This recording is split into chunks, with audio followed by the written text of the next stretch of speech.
You'll need to commission monks and send out garrisons, but most importantly, you'll need to hire the Paladins of the West Kingdom.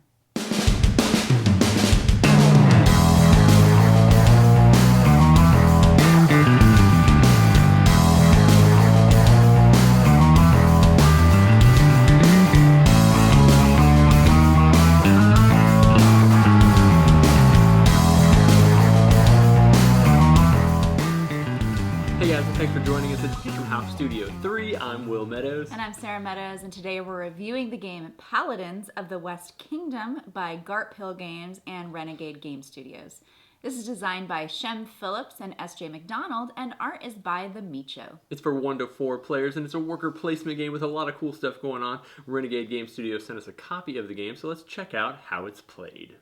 To set up the game, place the main board together and reveal 5 townsfolk cards and 6 outsider cards. Place the wall deck, the debt deck, suspicion deck, and the tavern cards.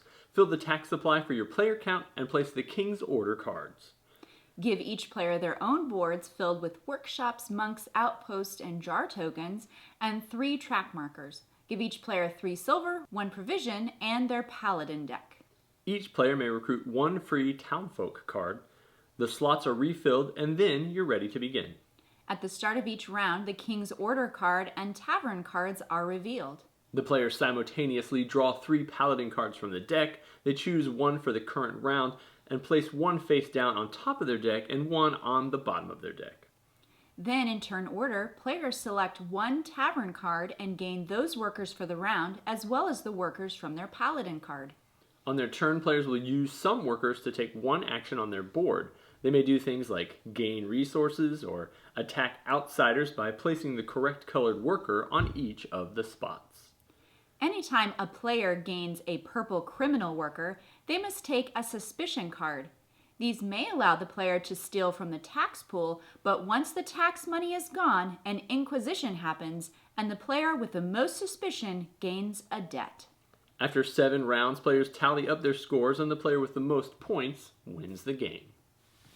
Paladins is the second in the West Kingdom series of games coming from Gartpill. In this game, you are doing primarily worker placement actions, but there are tons of different things out on the board for you to choose from. We only covered a portion of those in the quick playthrough that we just did. You'll have a lot of different opportunities, a lot of different cards. You'll be playing on your own board for a lot of the game, and then a lot of the actions on the game will also take place in the middle board, where you'll have a lot more interaction with other players in the game.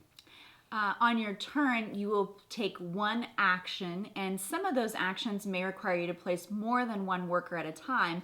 So the spaces, especially on the right half of your board, you have to have a specific color meeple or worker to go there to take the action. Now, if you've placed the workshops, those can go in and fill a space permanently on the right side of your board, and that is kind of an engine builder in the game so that later on you'll use fewer workers to take that action. Reducing the costs as you go into the game is going to be crucial as you manage the number of meeples that you collect each round. One of the interesting things in the game is that at the very beginning of the game, you only know 1 of the scoring mechanisms for the game, and then each round after that you'll be revealing one of those King's Order cards at the top, and those will reveal to you the ways that you'll be scoring points finally at the end of the game. Yes, there are only a few ways to gain points, so those King's Order cards that he said. And then, if you notice on the tracks on the board, there's only points at the very end of the track. So if you don't plan well for this game, you could end up scoring very poorly, which I did one time. I tried to diversify and do a little of everything. That's not a great way to score lots of points. You really need to focus on a couple of those actions on the right side of your board, and then try and maximize the number of resources you're going to need, the silver and provisions, to carry out those actions. And because those King's Order cards are going to change each time you play the game, you're going to get a lot of replayability out of the game, because the things that you're going to score points in is going to be different pretty much every time you play the game, which is interesting. It's a little bit of a point salad because you have a lot of different ways to score points, but your big points are going to come from things that are variable from game to game. In the game, we really enjoyed the iconography that has been consistent throughout all the games that they've been out in this line and in the blue line from before.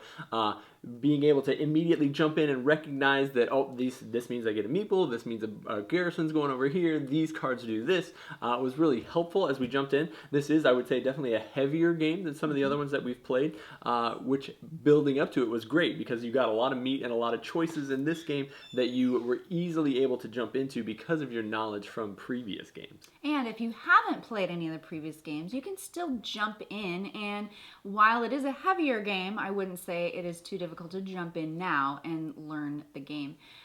This one, I think, has a lot less player interaction than Architects of the West Kingdom. The only time players will be interacting is by taking the cards for the round. They don't refill, so whoever gets there first and gains them that round, that's it. So you'll have to pay more to gain cards further down the line. Also, your monks that you commission and send out to the center board and the garrison that you set up, those ones stay out permanently on the board for the rest of the game. And so also first come, first serve. So you'll need to plan accordingly if you plan on doing a lot of those actions, because you'll need, there are more requirements to take on the spots further down the line. Paladins is definitely a great addition to your collection if you enjoy worker placement games, and especially if you've enjoyed the ones in the previous series. I feel like it really does add some new things to the table, some really new opportunities to play out your people in a totally different way than we've seen in the other ones, and it's something that we've had a lot of fun with. We got the chance to demo it for Renegade at Essen, which was fantastic, and Sara played it 100 times, I don't even know. The replayability is great because you can keep enjoying it every time that you go through it. Yeah, this is one that I would definitely recommend adding to your collection, especially if you like Euro games.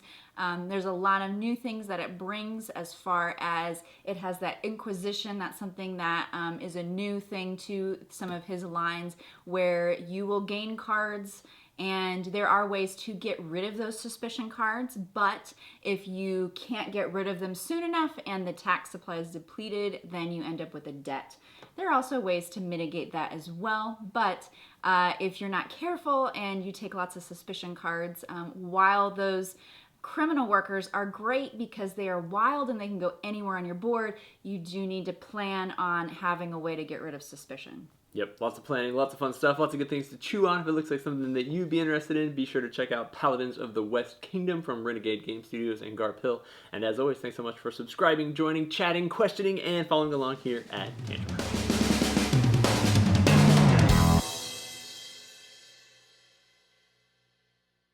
One of my favorites from this year. Ow. Ready to go. Jigga-da-jigga-da-jig.